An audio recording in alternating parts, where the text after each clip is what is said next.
맞으신 후에 한 달 후에 효과가 있다고 그러니까 지금부터라도 빨리 맞으셔서 그 효과를 보면서 감기도 물리치시고 또 코로나도 이겨갈 수 있는 우리 성도들이 다 되기를 바랍니다. 오늘 말씀의 제목을 실수를 인정하는 과정을 통해 우리는 더욱 성장할 수 있습니다. 실수를 인정하는 과정을 통해서 우리는 더욱 성장할 수 있다. 참 살다가 보면요, 내가 실수 안 저지르고 지나는 일들이 없습니다. 간혹 가다가 실수를 저지르게 됩니다. 말의 실수, 행동의 실수, 또 여러 가지 몸짓에 대한 거, 눈빛에 대한 실수, 또 뭐 어떤 상황 속에 또 상황 속에서 실수를 잘 우리는 만들어냅니다. 근데 그 실수를 인정한다는 거, 그거 참 어려운 것 같습니다. 분명히 자신이 알고 있는 실수가 있음에도 불구하고 인정하지 않으려고 하는 그런 마음이 우리 안에 있습니다. 요번 주를 한번 돌아보시면 내 삶 속에 실수가 있었는데 그것을 인정하는 그런 모습을 가지고 아니 이거 잘못했구나 라고 뒤돌아서 교훈 삼아서 일어나는 성도들의 마음을 가지셨는지, 아니면 그 실수가 실수했지 그러면서 그냥 넘어가는 그런 흐르는 인생을 그냥 살고 계셨는지 한번 오늘 말씀을 통해서 온전하게 한번 깨달을 수 있는 지혜가 되기를 주의로 축복합니다. 정말 하나님 앞에 예배 드리는 것은 그냥 드리는 것이 아니라 정말 가장 아끼고 가장 귀한 것, 우리를 드림을 통하여서 하나님 앞에 영광을 돌리는 것입니다. 가장 귀한 것을 드릴 때 하나님께서는 우리에게 가장 소중하고 높은 것을 선물로 주신다는 것입니다. 다시 얘기하면 예배는 하나님의 은혜에 반응하는 것입니다. 반응. 우리가 무엇보다 예배 드릴 때 그 반응에 대한 모습을 바라보고 은혜롭다 또 이렇게 표현을 합니다. 또 서로가 대화를 할 때 서로 상대의 눈빛이나 또 표정을 그 반응을 보고 이 사람이 얘기를 잘 듣고 있구나, 또 어떤 모습을 갖고 있구나 라고 판단이 될 수 있습니다. 그래서 보면서 반응이 좋지 않으면 내가 여기서 말을 멈춰야 되겠지 라고 지혜가 생기게 됩니다. 그러나 좋은 모습으로 듣는 자의 모습으로 반응을 보인다면 더 열심으로 흥이 나서 많은 이야기를 나눌 수가 있습니다. 예배도 마찬가지입니다. 예배도 하나님의 은혜에 대한 반응하는 것, 다른 것이 아니라 하나님께서 나에게 주신 그 은혜에 반응하는 그 모습이 바로 예배자의 모습이라는 것입니다. 예배는 반응입니다. 어떤 반응을 보여주시냐, 하나님께서 나에게 베풀어 주신 은혜에 대한 반응이라는 것입니다. 한 주간 동안 살아오면서 나에게 베풀어 주신 은혜에 대한 반응, 또한 내 삶 속에서 지금 내가 지켜보면 내가 이 자리에 서 있음을 함께 그 은혜에 대한 반응을 보이는 것이 예배라는 것입니다. 그럼 그 은혜는 무엇인가? 바로 깨달음이라는 것입니다. 깨달음이 있는 자에게는 은혜가 임하게 되는데 깨달음이 없는 자에게는 은혜를 누리지 못하게 된다는 것입니다. 그 반응이 바로 은혜에 대한 깨달음이 우리의 삶 속에서 나타나는 예배자로서 보여줄 수 있다는 것입니다. 다시 얘기하면 은혜를 깨달은 자만이 은혜에 반응할 수 있다는 것입니다. 저희가 이제 예배를 찬양을 통하여서 시작을 합니다. 찬양도 예배의 시작과 마찬가지 출발하는 그런 예배자의 모습입니다. 찬양 속에서 얼마나 많은 은혜를 가지고 우리가 주님 앞에 화답하면서 기뻐하고 있는지 그 반응들을 보면 알 수 있습니다. 찬양하는 그 모습들을 보면은 정말 은혜에 사모하는 모습으로 찬양을 하고 있구나. 하나님의 그 은혜가 무엇인지를 알고 깨닫고 찬양하고 있구나. 아니 그냥 입만 뻥긋뻥긋 소리만 크게 지르고 있는구나 라고 반응을 보면서 깨달을 수가 있습니다. 그 반응을 저도 이렇게 보지만 특별히 지금 이 자리에 함께 예배드리는 거, 하나님은 우리 성도들의 반응, 예배에 대한 반응을 지켜보고 계시고 또 관찰하고 계시다는 것입니다. 하나님의 은혜를 받은 후에 우리는 또 어떤 모습을 가져야 되냐, 어떻게 반응해야 되냐, 이것을 보게 된다는 것입니다. 또한 실수했을 때 어떻게 반응하는가를 우리는 또한 배워야 된다는 것입니다. 실수가 문제가 아니라 실수에 대한 그 어떠한 반응을 우리가 보이느냐가 문제가 될 수 있다는 것입니다. 실수를 우리가 아무도 지지 않는 사람 없습니다. 작은 것부터 여러 가지의 실수를 우리는 지읍니다. 그러나 그 실수에 대한 반응을 바르게 보이는 것이 우리의 삶에 또 이로움을 가질 수 있는 것이고 또 하나님의 자녀로서의 모습을 지켜갈 수 있는 방법이라는 겁니다. 하나님의 칭찬을 받은 그 경배의 삶, 다시 얘기하면 예배의 삶을 함께 살았던 자와 또 하나님의 저주를 받았던 그 예배자의 모습을 우리는 비교해 볼 수가 있습니다. 창세기에서 특별히 바라보면은 아담과 하와의 두 아들인 가인과 아벨을 볼 수 있습니다. 가인은 무엇보다도 하나님 앞에 오류를 범했습니다. 하나님 앞에 드리는 예배자의 모습, 실수를 반복하여서 그 실수에 대한 벌을 받았습니다. 하나님은 이처럼 말씀을 통해서 잘하고 있는 것은 무엇보다도 귀한 축복으로 이루어 주시지만 잘하지 못하고 실수를 계속 반복적으로 이루어지는 자에게는 무엇보다도 형벌을 내리신다는 것입니다. 잘하고 있는 것을 아주 지속적으로 이어가는 것 정말 중요합니다. 이것이 우리에게 무엇보다도 잘하고 지탱하고 이어갈 때 그것이 우리의 삶의 탁월함으로 자리를 잡게 된다는 것입니다. 그러니까 예배를 드릴 때 더 큰 은혜 속으로 들어갈 수 있는 탁월함을 우리가 가지고 누릴 수 있다는 것입니다. 또한 말씀을 들을 때 우리가 잘못 가고 있는 길을 깨달을 수가 있습니다. 그렇기 때문에 말씀을 들으면서 우리의 삶 속에서 내가 잘못 가고 있다는 것을 깨닫고 그 자리에 멈춰서 잠시 뒤돌아 쓸 수 있는 그런 마음의 여유를 또한 가져야 된다는 것입니다. 성경을 통해서 우리는 늘 축복의 말씀, 격려의 말씀, 뭔가 좋은 말씀, 복 받는 말씀만 좋아해서는 대해서는 안 된다는 것입니다. 성경은 우리를 통하여 책망도 하시고 바르게도 하시고 또 교육하기에 부족함이 없도록 성경을 통해서 우리는 들어야 된다는 것입니다. 하나님의 말씀을 교훈해 디모데후서 3장 16절의 말씀 보면 모든 성경은 하나님의 감동으로 된 것으로 교훈과 책망과 바르게 함과 의로 교육하기에 유익하니. 하나님의 말씀, 좋은 것만 듣는 거, 좋은 말씀만 있는 것이 아니라 우리에게 교훈을 주시면서 책망해 주시고 또한 그것을 통해 바르게 해주시고 또 의로 교육해 주신다는 것입니다. 책망은 싫어하고 좋은 말만 듣기 원하는 사람은 다시 얘기하면 지혜로운 사람이 아니라는 것입니다. 지혜로운 사람은 이런 책망도 가까이 들을 줄 알아야 된다는 것입니다. 그래서 잠언은 지혜로운 사람을 훈계하는 사람들은 사랑으로 하는 것이다 라고 가르치고 있습니다. 책망을 달게 받는 사람을 무엇보다도 사랑으로 그 은혜를 누리고 함께하고 있다고 가르치고 있습니다. 잠언 4장 13절에 보면 훈계를 굳게 잡아 놓치지 말고 지키라. 이것이 내 생명이니라. 잠언 29장 1절에는 자주 책망을 받으면서도 목이 곧은 사람은 갑자기 패망을 당하고 피하지 못하리라. 이 말씀을 읽으면서 갑자기 머리를 탕 치는 그런 시간이 지나갔습니다. 어떤 시간이냐, 제가 어렸을 때 저희 부모님께서 너 이러면 안 되는데? 그러면 제 생각과 제 마음에는 그것을 듣기 싫습니다. 그런데 듣기 싫은 사람들의 표정은 확연하게 나타납니다. 저희 부모님께서 저한테 얘기할 때 제 표정이 그러면서 그냥 그러면서 왜 안 돼? 무조건 안 돼. 내 뜻을 안 들어주시고 그러면서 저도 부모님 속을 많이 썩였습니다.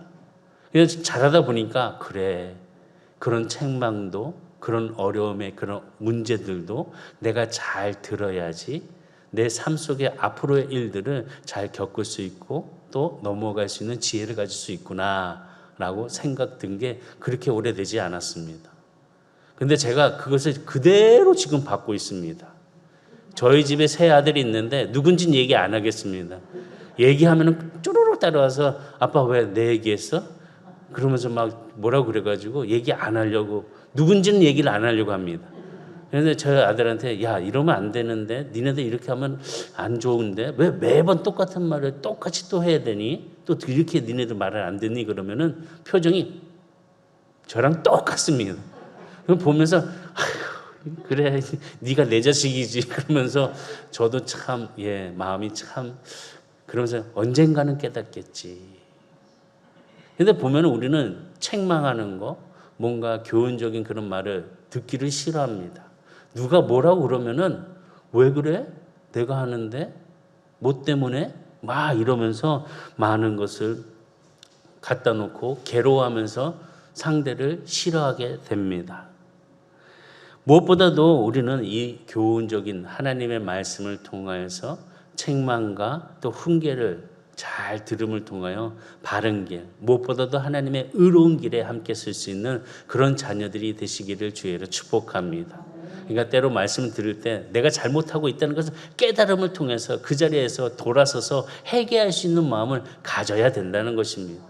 회개하지 않으면 하나님께서는 바로 가인과 같이 버리신다는 것입니다.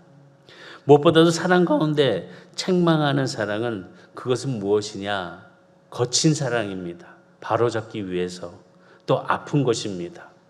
다시 얘기하면 삐뚤어진 다리를 바로잡기 위해서는 아픔의 고통을 겪어야 됩니다. 바로 돌려야 되기 때문에 그 아픔을 잡고 그 다리를 바르게 세워야 되기 때문에 고통을 감수해야 된다는 것입니다. 또 몸을 고치기 위해서 또 여러 가지 질병을 고치기 위해서는 쓴 약을 먹어야 되는 것이도 분명하고 또 수술이 해야 된다면 그 아픔의 고통을 스승의 고통을 감수해야지만이 우리는 건강해질 수 있고 또 바른 몸이 될 수 있다는 것입니다. 그러니 하나님의 말씀을 들을 때 좋은 말만 귀 기울여 들은 모습이 아니라 교훈적인 말씀, 책망하는 말씀을 통하여서 우리가 바른 지혜로 또한 회개의 자리로 나아갈 수 있는 우리 성도들이 다 되시기를 주의로 축복합니다. 창세기에 보면 아벨과 또 가인의 모습을 보면서 하나님 앞에 어떻게 예배를 드렸는지, 무엇보다도 아벨은 모범적인 예배의 모습을 우리에게 보여주었지만 가인은 오류적인 그런 모습을 우리에게 보여주었습니다. 다시 얘기하면 하나님의 은혜에 대한 반응을 어떤 법으로 보여줬는지를 분명하게 가르쳐주고 있다는 것입니다. 또한 아브라함을 통해서도 어떻게 예배를 드리고 믿음으로 가야 되는 것인지를 우리에게 알려주셨습니다.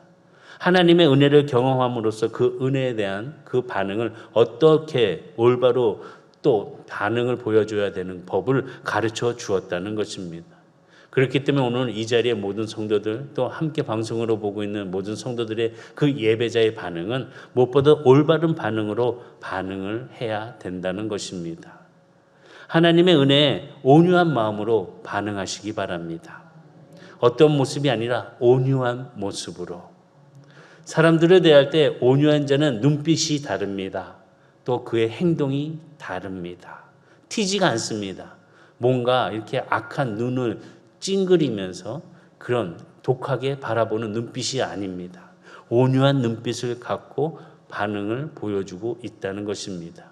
지금 우리 예배자들의 눈빛을 한번 서로 보시기 바랍니다. 어떠십니까? 아름답지 않으십니까? 뭐 눈빛도 보지 않으면서 이러시는 눈빛을 보시기 바랍니다. 깨어있는 자입니다. 예, 그렇기 때문에 그 은혜에 온유한 마음으로 반응할 수 있는 사람이 바로 지혜로운 사람이 된다는 것입니다. 아벨과 가인은 정말 대조적인 사람이었습니다. 아벨은 하나님의 은혜에 온유한 마음으로 반응을 보였고 또 온유한 마음에 소유한 자였습니다. 반면에 가인은 악한 마음으로 반응을 하였습니다. 다시 얘기하면 어떻게 했느냐? 반발하였습니다. 반응과 반발은 큰 차이가 있습니다. 올바른 반응에는 복을 주시지만은 잘못된 반발에는 화를 내리신다는 것입니다. 하나님은 가인이 아벨을 죽인 후에 거듭 기회를 주셨습니다. 그래서 가인을 찾아가서 가인아, 내 동생이 어디 있느냐? 라고 물으셨습니다. 이 물음은 다른 것이 아닙니다. 하나님께서 가인에게 이 질문을 듣고 회개할 수 있는 기회를 주셨다는 것입니다. 근데 가인은 회개할 기회를 놓쳤습니다. 아벨이 어디 있느냐라고 하나님께서 물어보았을 때 가인은 이렇게 반응을 보였습니다. 아니, 반발했습니다. 어떻게 반발했냐? 내가 알지 못합니다. 내가 알지 못합니다. 내가 아우를 지키는 사람입니까? 나는 전혀 모르겠습니다. 내 아우를 왜 저에게 찾습니까? 라고 반발했습니다. 이 반응의 반발을 통해 하나님께서 또한 그거에 대한 반발에 대해서 저주를 내리셨습니다. 어떻게 내리셨냐? 쫓아내셨습니다. 자꾸 반복적으로 그 일에 기회를 놓치게 된다면 결국 하나님의 면전에서 쫓기게 된다는 것입니다. 내쫓아버리게 된다는 것입니다. 말씀을 잘 듣고 따르는 그런 예배자의 모습으로 스스로가 그 교훈과 책망을 달게 받음을 통해서 바른 길, 옳은 길에 서야 된다는 그 말씀을 잊어버리고 자꾸 반복적으로 실수를 하고 반복적으로 죄를 짓게 된다면 결국 쫓겨나게 된다는 것입니다. 가장 큰 죄, 그 무엇보다도 하나님의 얼굴을 볼 수 없는 가장 무서운 저주를 가인은 받았습니다. 가인은 저주 받기 전부터 스스로가 하나님 앞에 나타내는 것, 하나님의 얼굴을 대하는 것을 싫어하였습니다. 가인의 마음속에는 그 모든 것, 그 범죄한 후에 더욱더 하나님의 얼굴을 볼 수 없도록 피하는 모습을 보이게 됩니다. 반발을 하고 있으니까. 이것뿐입니까? 그의 아버지 아담을 한번 보시기 바랍니다. 아담이 범죄한 후에 하나님의 얼굴을 피했습니다. 수치를 가리기 위해서 나뭇잎으로 중요한 부분을 가리면서 하나님의 얼굴을 피했습니다. 죄를 범하고 돌아서지 못하고 올바른 반응을 보이지 못한 아담도 하나님의 얼굴을 피하였고 가인도 죄를 지음을 통하여 하나님의 얼굴을 피하였습니다. 하나님께서는 그런 피하는 자들을 영원히 보지 않도록 내쫓는 그런 모습을 허락해 주신다는 것입니다. 오늘 우리의 삶은 어떻습니까? 하나님 앞에 바르게 쓸 수 있는 모습으로 그 계명을 잘 지켜가면서 의의 발걸음을 옮기고 계십니까? 아니면 하나님께서 야, 너 이거 잘못했는데? 이러면 안 되는데? 너 거기에 거하면 안 되는데? 너 조용히 해야 되는데? 그럼에도 불구하고 그 짓지 않는 그 모습을 할 때 하나님 보시기에 우리는 어떠한 모습으로 그 앞에 서기를 원하십니까? 얼굴을 피하는 모습으로 있으시겠습니까? 아니면 그 얼굴을 대면함을 통해서 나의 죄를 용서하여 주시옵소서라고 회개하는 자의 모습으로 그 자리에 있으시기를 원하십니까? 저는 우리 모든 성도들이 그 회개 자리를 통하여서 우리가 함께 나의 잘못을 고하고 부흥의 역사를 이룰 수 있는 회개의 영이 함께 임할 수 있는 우리 선한 성도들이 다 되기를 주의를 축복합니다. 끝까지 하나님의 얼굴을 뵙기 원치 않았던 가인은 하나님께서 멀리하심을 두심을 통해서 가인은 하나님을 더욱더 두려워하는 것이 아니었습니다. 그의 마음은 더욱더 죄 가운데 머무르게 되었습니다. 세상이 더 두려워졌습니다. 말씀을 보게 되면 그가 진정으로 두려워한 것은 하나님이 아니라 자신을 죽이려고 하는 사람들이 더 두려웠다는 것입니다. 창세기 4장 14절과 15절에 보면 주께서 오늘 이 제면에서 나를 쫓아내시온 즉 내가 주의 낯을 배웁지 못하리니 내가 땅에서 피하여 유리하는 자가 될지라 무릇 나를 만나는 자마다 나를 죽이겠나이다. 여호와께서 그에게 이르시되 그렇지 아니하다. 가인을 죽이는 자는 벌을 7배나 받으리라 하시고 가인에게 표를 주사 그를 만나는 모든 사람에게서 죽임을 면하게 하시니라. 지금 가인의 모습을 보게 되면 하나님의 얼굴을 보는 것이 보지 못하는 것이 두려운 것이 아니라 무엇을 두려움에 떨고 있냐? 자기를 죽이려고 하는 사람들에게 두려움을 떨고 있다는 것입니다. 하나님은 거듭해서 가인에게 은혜를 베풀어 주십니다. 무엇보다도 회개할 수 있는 기회를 주셨는데 그 기회를 쳐버린 가인은 그냥 그것으로 끝난 것이 아니라 그 무엇보다도 하나님께서는 또 가인에게 은혜를 베풀어 주십니다. 무엇을 주셨느냐? 가인을 죽이는 자는 벌을 7배나 받으리라. 가인을 죽인다는 것이 아니라 가인을 죽이는 자에게 벌을 내리시겠다는 것입니다. 누가 가인을 죽이려고 오면은 유업하려고 오려면 아마 이 말씀을 가인은 했을 것입니다. 하나님께서 말씀하셨다. 나를 상하려고 하는 자, 나를 죽이려고 하는 자, 하나님께서는 그에게 7배나 더 벌을 내리시겠다고 말씀하셨다. 그러니 나 건들지 마라. 라고 가인은 이렇게 얘기했을 것입니다. 하나님의 말씀을 선포했을 것입니다. 그 말씀을 듣는 많은 사람들이 하나님의 말씀이 두려워서 가인에게 해를 끼치는 일이 두려웠을 것입니다. 하나님이 가인에게 벌을 7배나 내리시겠다는 것, 이건 무엇보다 하나님의 은혜가 그에게 주신 말씀 안에서 함께 또 한 번의 기회를 허락해 주신다는 것입니다. 가인을 죽이려는 자 7배나 벌을 받겠다. 그런데 이 말을 가인의 후예인 라멕이 그 하나님의 은혜를 악용합니다. 어떻게 악용을 하냐? 창세기 4장 24절에 보면 가인을 위하여는 벌이 7배일진데 라멕을 위하여 벌이 77배로이다 하더이다.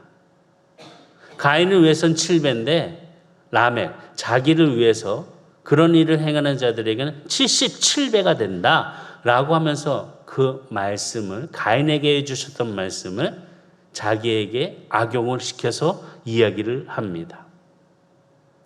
라멕은 사람을 죽인 후에 잘못을 뉘우치기는커녕 이 말씀을 악용을 해서 자기의 죄를 합리화시키고 있습니다. 그래서 자기를 죽이는 자는 하나님께서 77배나 벌을 내리시겠다고 말씀하고 있다는 겁니다. 분명히 이 말씀은 라멕에게 한 말씀이 아닙니다.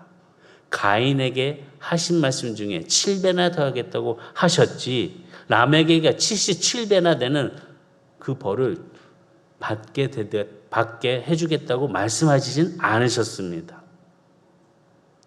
하나님은 라멕을 보호해 주시는 그 말씀이 아니라 무엇보다도 가인에게 그 지은 죄에 따라 그 은혜를 베풀어 주심을 통하여 7배나 더하겠다고 말씀해 주신 것은 라멕은 그것을 악용하고 있다는 것입니다. 이 말씀을 보면서 무릎을 쳤습니다. 혹시 나도 하나님의 말씀을 가지고 내가 악용하고 있진 않나? 더 자고 싶어서, 그래. 말씀에 보면은 좀 더 자자. 이 말씀이니까 나도 좀 더 자자. 혹시 이걸 악용하고 있진 않나? 내가 아프니까 많은 사람들이 나를 도와주고 나에게 관심을 가져주는 거, 그거 예수님께서 보여주신 거잖아. 그러니까 나도 그런 관심과 사랑을 받아야 되는 거 아니야? 그러면서 많은 사람들에게 말씀을 악용하면서 비유적으로 이야기하고 있진 않는지. 나는 제대로 하지 못하면서 이 말씀을 가지고 당신은 왜 그러십니까? 말씀대로 바르게 해야 되지 않겠습니까? 라고 하면서 지적하고 있진 않는지. 라멕과 같은 그런 마음을 우리가 마음속에 품고 있진 않는지 다시 한번 깨닫게 됩니다. 무엇보다도 가인은 하나님의 말씀 안에서 그 은혜를 누릴 수 있는 모습을 가졌습니다. 그렇다면은 가인이 해야 될 일들은 자신이 잘못된 죄에 대해서 무엇보다도 후손들에게 바르게 가르쳐야 된다는 것입니다. 지금 보면은 가인의 후예를 보게 되면, 라멕을 보게 되면 교육의 부재를 느끼게 됩니다. 잘못된 교육을 하고 있습니다. 가인은 후손들에게 그 말씀을 제대로 가르쳐주지 않았습니다. 왜 이 말씀이 나에게 주셨는지, 우리에게 주셨는지 가인은 후손들에게 이야기하지 않았습니다. 내가 하나님을 제대로 예배하지 않았고 예물 드리는 것에 정성을 들이지 아니했기 때문에 하나님께서 나에게 벌을 내리셨고 나에게 이런 7배나 되는 어려움을 주신다고 말씀하셨다. 그 말씀을 후손들에게 전해주지 않았습니다. 그러니 라멕이 가인에게 한 그 7배나 더하리라 하는 그 말씀을 악용해서 나를 해하려는 자는 77배나 더 해를 받을 것이다 라고 악용하고 있다는 것입니다. 가인의 이런 죄, 후손들에게 바르게 그 말씀을 증거하지 못하고 사실적으로 그 말씀의 표현을 바르게 나타내지 못했던 것이 후손들에게는 이러한 큰 일의 범죄로, 죄로 하나님의 버림받은 자녀로서 그런 모습을 갖게 된다는 것입니다. 자신의 죄를 방어하기 위한 수단으로 말씀을 사용하는 것은 잘못된 것입니다. 우리 성도들도 혹여라도 말씀을 가지고 자신의 죄를 방어하는 수단이나 숨기는 목적으로 이용하는 자가 되지 말기를 부탁드리겠습니다. 말씀을 바르게 듣고 그 말씀의 책망을 내가 깨닫고 회개하는 그 자리에서 회개함을 통하여서 바른 관계, 하나님과의 관계, 하나님을 바라볼 수 있는 모습으로 그 자리에 있을 수 있는 우리 성도들이 되기를 주의로 축복합니다. 가인이나 라멕은 정말 뻔뻔스러운 사람이었습니다. 정말 부끄러움을 모르는 사람이었습니다. 하나님의 은혜를 저버린 사람이었습니다. 하나님의 은혜에 대해서 잘못된 반응을 보이고 있다는 것입니다. 지금 우리들의 반응은 어떻습니까? 올바른 반응이십니까? 눈치를 보면서 신앙생활을 하고 있지는 않습니까? 그것도 하나님의 눈치를 보는 것이 아니라 옆에 있는 사람, 이웃 사람들의 눈치를 보면서 신앙생활하고 있다고 생각하는 분 있지 않으십니까? 우리가 잘못하는 것, 그 잘못을 깨달을 수 있도록 하나님이 주신 그 기회에 우리는 예배자의 반응으로서 죄를 돌이키고 고침을 받을 수 있는 그 회개의 자리에서 새롭게 일어나는 우리 성도들이 되기를 주의로 축복합니다. 그런데 가장 무서운 죄가 있습니다. 어떤 죄인가 보았더니 사람들의 마음을 안악하게 해서 악하게 하셔서 깨달음의 은총을 주지 않는다는 것입니다. 깨달을 수 없는 그 깨달음을 주었음에도 불구하고 그것을 갖추지 못한다는 것입니다. 예수님은 말씀하셨습니다. 마태복음 13장 14절과 15절에 보면 이사야의 예언이 그들에게 이루어졌으니 일렀으되 너희가 듣기는 들어도 깨닫지 못할 것이요 보기는 보아도 알지 못하리라.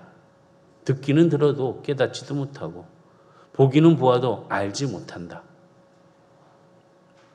이 백성들의 마음이 완악하여져서 그 귀는 듣기에는 둔하고 눈은 감았으니 이는 눈으로 보고 귀로 듣고 마음으로 깨달아 돌이켜 내게 고침을 받을까 두려워함이라 하였느니라. 다시 보면은 우리가 경계해야 될 것은 완악한 마음입니다. 혹시 그런 마음 갖고 있지 않습니까? 누가 얘기하면 하면서 듣지도 않고 앞에서는 네, 뒤에서는 네가 뭔데?